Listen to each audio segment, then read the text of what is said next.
perhaps help us.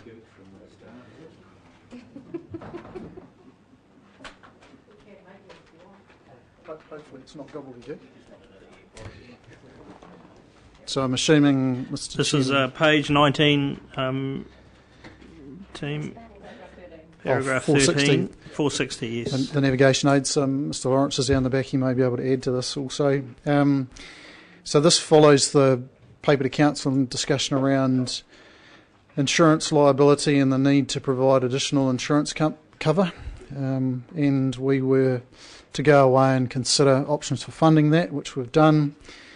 The long and short of it is that we've had reasonably fruitful discussions with the port, who have agreed to contribute $30,000 over 2 years, so it's $30,000 every year for 2 years to go towards the cost, but there remains an outstanding sum of $50,000 per annum that the council would have to fund through general rate.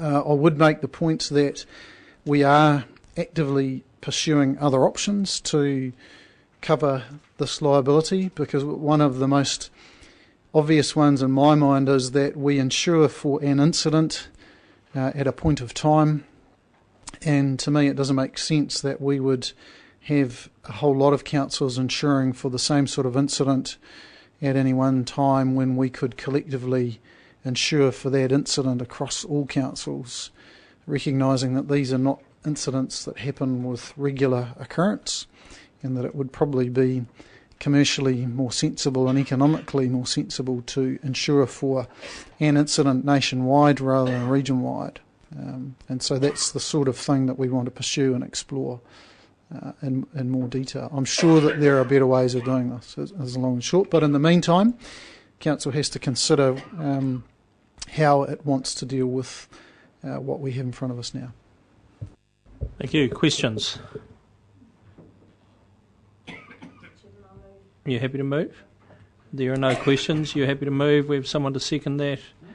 Just before one then. Yeah. Question. The original paper is quite recall. Was it always going to be 30,000 from the port as a part of it? So this is a reduction on that original in principle, isn't it? Yeah, so initially there were a number of options, including council funding the full amount, the full $80,000, or securing a sum from the port. So we hadn't fixed that. We just suggested that they may wish to contribute something towards it, and that conversations yielded the $30,000. So the net impact is 50,000. Correct.